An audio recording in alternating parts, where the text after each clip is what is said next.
Hello everyone and welcome to another video. Keir Smith here, and I'm here today to talk about the band and the name that's on everybody's lips at the minute. Yes, I'm here to talk about the Rolling Stones, but I'm not here to talk about their latest album, Hackney Diamonds. I'm here to talk about a lot of the albums that came before that. Now, I consider myself a big Rolling Stones fan. I love the band, I love what they do, all of the great music that they've given to us over the years, all of the scandal, the sex, the drugs, the rock and roll. An amazing band, so many great songs, so many fine albums. And so it irks me, it annoys me that I read and hear this rather dull, repetitive narrative that the Rolling Stones haven't done anything of relevance or anything good since the late 70s, since, say, 1978's Some Girls album. I mean, really? What utter nonsense. And I feel inclined to question those that follow that lazy narrative. Now, there's no doubt that the Rolling Stones were on top form in the 70s, starting with 1971's Sticky Fingers, 1972's Exile on Main Street is great. Goat's Head Soup was good from 1973. I really like It's Only Rock and Roll from 1974. I'm not a big fan of Black and Blue from 1976. I am a big fan of 1978's Some Girls, so there's plenty of good albums there, that's for sure.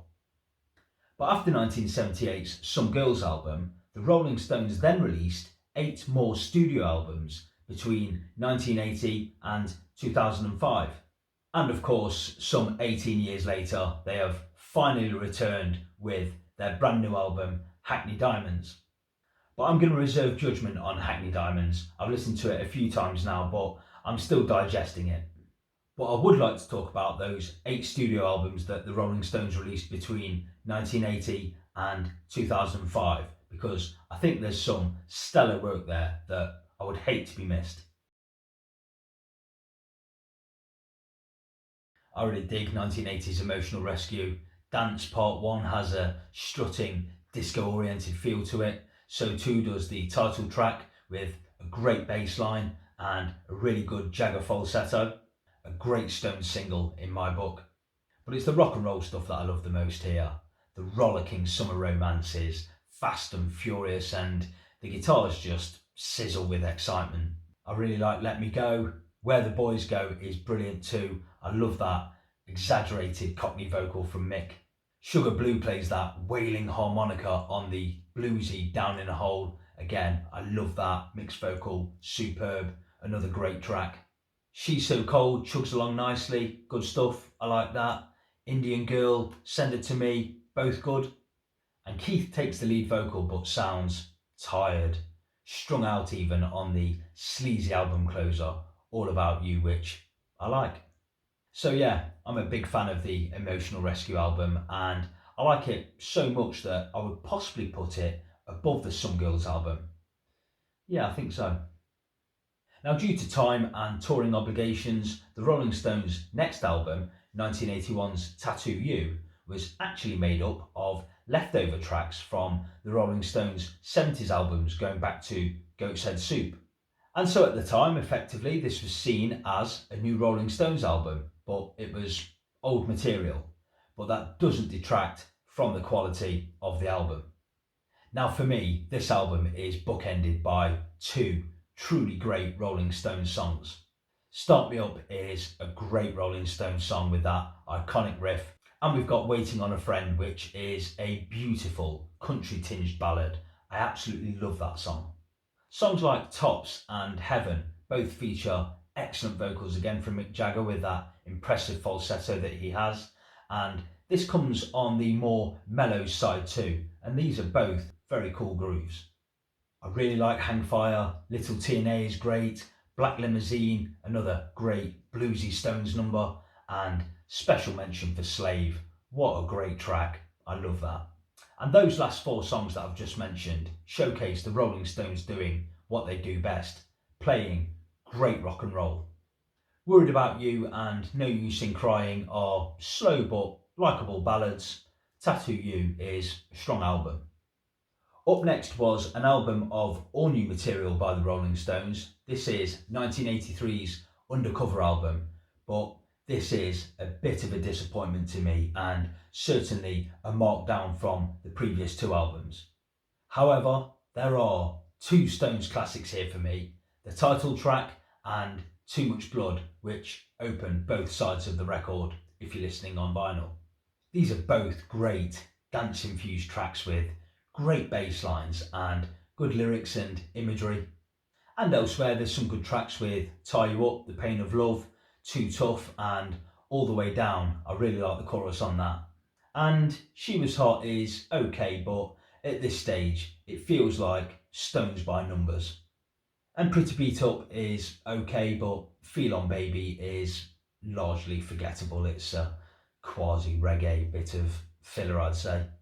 And the closing track, It Must Be Hell, is actually very good, but the jangly guitar riff that runs throughout the song sounds like a direct lift from the closing track from 1972's Exile on Main Street, Soul Survivor. And so, Undercover, despite having some strong moments, certainly has some weak moments too, and the album seems to lack a bit of inspiration and direction for me. In 1985, Mick Jagger put out his debut solo album, She's the Boss, and that had moderate success but wasn't quite the big smash that he probably hoped for. And so the Rolling Stones grouped together once more and put out their next album in 1986, Dirty Work. And much like Undercover, this has some strong moments but also some forgettable moments. I really like the two singles, One Hit to the Body, a good solid Stones rocker, and Harlem Shuffle was an inspired choice of single and a cool groove. I quite like Fight, another good Stones song, but rather annoyingly, Jagger employs this rather shouty and aggressive vocal on this album, and it's just a step too far, I think. And the song Too Rude is, again, more of that reggae waffle from Keith Richards. I'm not saying that the Stones can't do that, and the song is okay, but the Stones did it much better, admittedly, back in the 70s with songs like Cherry O Baby. I really like the songs Winning Ugly and the closing track, Sleep Tonight, sung by Richards. That's a good one. The title track's okay, Had It With You is okay, Stones by numbers, nothing to write home about. And I must admit, again, this album is half and half for me, half good, half not so good. And so, admittedly, the Rolling Stones were on a creative dip in the 80s, with the Undercover and Dirty Work albums both falling short of the required standard that we'd come to expect from the Rolling Stones. Apparently, Mick Jagger refused to tour the Dirty Work album, and so no Rolling Stones tour was planned. Can you imagine that? The Rolling Stones not wanting to tour? And this caused a few fights between Mick Jagger and Keith Richards, and for a time it looked like the Rolling Stones were going to break up. Mick released his second solo album, Primitive Cool, in 1987, and Keith Richards released his first solo album, Talk Is Cheap, in 1988. And so it was a surprise when Mick and Keith put their mixed emotions to one side and came back with 1989's Steel Wheels album. I love the Steel Wheels album. I think it's absolutely fantastic. Sad Sad Sad is a storming opener. Mixed Emotions was the lead-off single and a very good one too. Very catchy, good chorus. Terrifying is brilliant. Love the drums and the percussion on that and the lyrics too. Hold On To Your Hat is good and You Need To as well. That is fast, it flies by. Hearts of Sale, really like that. Good riff. Blinded by Love is a really nice country ballad. Rock and a Hard Place, great riff, blazing guitar solo, a great single for sure. And Keith's Can't Be Seen, I really like that, a really good driving rock track, and Almost Hear You Sigh is one of my favourite Rolling Stones songs, a great ballad, great vocal from Mick, absolutely love that song. Continental Drift brings some Eastern flavour, again, great percussion on that song, and drums too from Charlie. Break the Spell is okay, but I really like the closing track, Slipping Away, again sung by Keith here, and a languid guitar ballad but really well sung and nice female vocal harmonies too. A really nice way to close this excellent album. The Steel Wheels album was a very popular and very successful album for the band, and it was followed by a hugely successful world tour. And it's here that we see the Rolling Stones get on that treadmill of album release, world tour, album release, world tour, which they've done ever since. And I think the critics certainly, and certainly a section of the Rolling Stones fans, have seen that as a little bit uninspiring, as if the creative juices have now run dry and they're merely chasing the dollar. Two more Stones solo albums followed in the early 90s. 1992 saw the release of Keith's Main Offender album, and 1993 saw the release of Mick Jagger's Wandering Spirit. But the Stones got back together in 1993 and started to write the material that would make up their next studio album, 1994's Voodoo Lounge. And Voodoo Lounge has some great moments on it, and a good mixture of musical styles too. I love the opening 1-2 punch of the moody Love Is Strong and the aptly titled You Got Me Rocking, both great tracks and singles. I was a fighter, taken for a sucker punch. Out of Tears is an excellent piano-led ballad with a really good chorus. I really enjoy that. I really like Blinded by Rainbows, lovely, as is Sweethearts Together with Keith crooning harmony alongside Mick in the chorus. Very good. And I love the accordion solo in that song too, and those two are two highlights for sure. The Worst is a pretty acoustic ballad sung by Keith, very nice. New Faces is another nice melody, and Moon Is Up is a little bit quirky, but I like that. I like the effect on Jagger's voice and the drum sound from Charlie.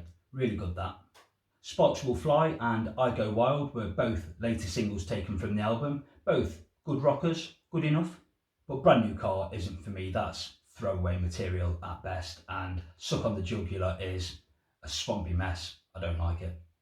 Keith's on lead vocals again on the album's penultimate track, Through and Through, but this goes on a little bit too long and is a bit dull if you ask me. And then the album closes with Mean Disposition, which is a odd slice of rockabilly with some honky-tonk style piano, and it's okay, I can dig it. Voodoo Lounge has 15 tracks on it and is admittedly bloated, but this was the era of the CD and you could get up to 80 minutes on a CD, so bands were stuffing their albums full of tracks, filling up the space. But I think that if you cut this album down to a 10-track album, you'd have a really strong Stones album, so there's enough good material here to keep me happy. But on the whole, I think that Voodoo Lounge stands as a good Stones album. The Rolling Stones were back just 3 years later in 1997 with their next studio album, Bridges to Babylon. And this album has one of my all-time favourite Rolling Stones songs, the lead-off single for the album, Anybody See My Baby, which incorporated beatboxing and hip-hop lyrics towards the end of the song, but other than that, it's an all-round super cool groove, great bass line and some great guitar playing throughout from Keith, and another magnificent vocal performance from Mick. I absolutely love this song. Saint of Me was the follow-up single, and it was nowhere near as good as Anybody See My Baby, but that bar had been set pretty high by that song. But Saint of Me, decent chorus, a likeable song, nothing more. Flip the Switch was a good opener. Lowdown, another good song. Not outstanding material, but good songs. I really like Mick's attitude and swagger in Gunface, and Too Tight is a great up-tempo rocker with great harmonies and another great vocal from Mick. The two ballads here are Already Over Me and Always Suffering. I prefer the latter, but both are very good. Might As Well Get Juiced is as sloppy as the title suggests. And to my ears, musically, it picks up where Suck on the Jugular left off on Voodoo Lounge and is another swampy mess. I don't like it. But I always feel that this album is bogged down by the final two tracks on the album, Thief in the Night and How Can I Stop, which are both pleasant enough, but they sound like something you'd hear in a swanky wine bar somewhere, and not much like the Rolling Stones. Subtle instrumentation, very mellow, nice enough, but they're both sung by Keith in that languid style of his, and the songs go on too long. There's nearly 12 minutes of music here, I think, and it brings about a rather dull end to what would have been a solid rock album. I nearly forgot to mention that Keith's on another track on the album, track 6, You Don't Have to Mean It, which is a playful, jaunty number and quite nice actually, but 13 tracks on Bridges to Babylon, and again, this could have been trimmed down to a 10-track album and that would have been more than good enough. Mick released his fourth solo album, Goddess in the Doorway, in the year 2000. And it was a long wait until the next Stones album arrived, which eventually it did in the year 2005, A Bigger Bang. And I was so excited to get this album when it came out, and it didn't disappoint. The Stones sound revitalised on this album, full of energy, and there's some great performances throughout this album. Rough Justice and Streets of Love was the single that preceded the release of the album, and Rough Justice opens this album, and it's what you come to expect from the Stones really. They tend to open the album with a solid rocker that's familiar to everyone, and it's a good song. But I do love the longing beauty of the ballad that is Streets of Love. Mick's vocal is superb throughout, and some great guitar lines, very melodic, great chorus, I love it. But Keith cranks out some great chords on songs like It Won't Take Long and Dangerous Beauty. I love both of them. Both great driving guitar tracks with some great riffs, solos and general all-round interplay between Keith and Ronnie. I love the slick, polished guitar licks on songs like Rain Fall Down, which has a great groove, and another really great Stones single. And lyrically too, this is a great album. Mick and Keith are writing great songs here, but I can hear Mick's lyrics coming through more so, and they seem to be from an autobiographical point of view. He certainly sounds like he's got a few scores to settle with certain women. And he doesn't hold back in telling us about these women in great songs like the rousing She Saw Me Coming and the following Biggest Mistake. There's a bit of swearing in the brilliant chorus of the storming rocker Oh No Not You Again, Effing Up My Life. A great one to sing along to.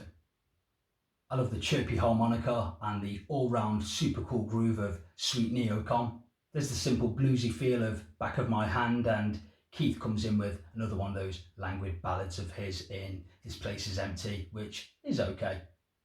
Look What the Cat Dragged In is relentless, and I really like Keith's closing track, Infamy. A great guitar sound on that, and I really like the lyrics too. Infamy spelt I-N-F-A-M-Y, but obviously the lyrics refer to someone having it in for Keith. Let Me Down Real Slow is good. Even better is the Pumped Up Driving Too Fast. Another really good chorus on that one. I dig that.